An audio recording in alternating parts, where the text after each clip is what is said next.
Sir నమస్తే అండి. నమస్తే అండి. బడ్జెట్ సమావేశాలు జరిగాయి. ఎలా అనిపించింది సార్? బడ్జెట్ ఆశాజనకంగా ఉందా? లేదంటే ఊహించిన దానికంటే బాగుందా? బాగాలేదా? అద్భుతంగా ఉంది.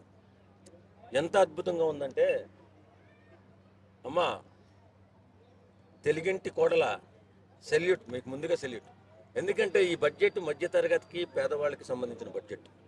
12 లక్షల వరకు కూడా మనం ఎలాంటి ట్యాక్స్ ఎగ్జెంప్షన్ ఇచ్చారా? అవసరం లేదు. అలాగే అన్ని రంగాలలో కూడా బడ్జెట్ అద్భుతంగా ఉంది.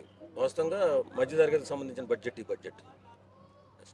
ట్యాక్స్ ఎగ్జెంప్షన్ చేసి 12 లక్షలు మిగిలిన వాటిలో మళ్ళీ రేట్లు పెంచే అవకాశం ఉంది కదా, చాలా విధంగా అన్ని రకాలుగా మనల్ని దోచుకునే పరిస్థితి కనపడింది కదా అనేది ఒక వాదన ఉంది. ఏం లేదండి.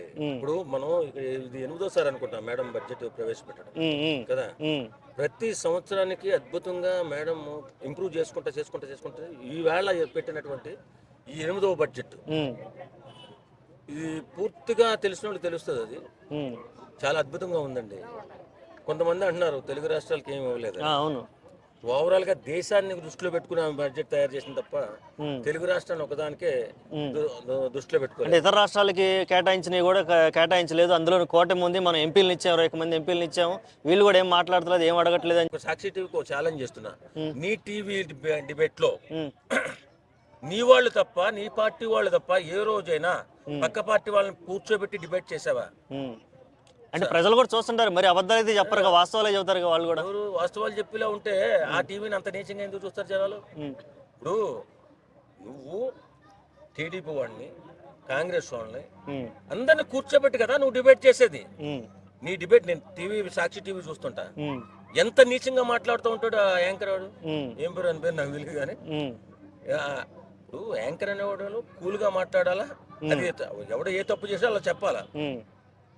వాడు ప్రతి నిమిషం చంద్రబాబు నాయుడిని, పవన్ కళ్యాణ్ ఒక వాళ్ళ మీద రక్తపు మరకలేసి చూపిస్తూ ఉంటాడు. రాష్ట్రాన్ని సర్వనాశనం చేశాడు. సాక్షి టీవీని దృష్టిలో పెట్టుకోకూడదు. ఓకే, మరి వైజాగ్ మెట్రో గురించి కానీ, లేదంటే ఇతర మన అమరావతి నిర్మాణానికి నిధుల గురించి కానీ ఏమి డిస్కషన్ రాలేదు, మరి ఏమంటారు? మనకి మొన్నే కదా బడ్జెట్ కొంచెం మనకి ఇచ్చారు కదా, ఆంధ్రప్రదేశ్ కి బాగానే ఇచ్చారు. 2 లక్షల సుమారు ఏదో ఇచ్చినట్టు, 2 లక్షల సుమారు కోట్లు. ఇంక ప్రతి దాంట్లోనే పంచుకుంటూ పోతే మన ఆంధ్రప్రదేశ్ ఒకటే కదా, మనకున్న జిల్లాలన్నీ సమానంగా చూసుకోవాలి. ఏదో కొన్ని రాష్ట్రాలకి ఇప్పుడు కొత్తగా ఎలక్షన్స్ జరుగుతున్నాయి, బీహార్ ఏమన్నాయి, 2 రాష్ట్రాలు పూర్తిగా తెలియదు. ఆ 2 రాష్ట్రాలకి ఏదో కొద్దిగా చూపించారు తప్ప అంతా సమానంగా చేశారు. చాలా బాగా చేసింది మేడం.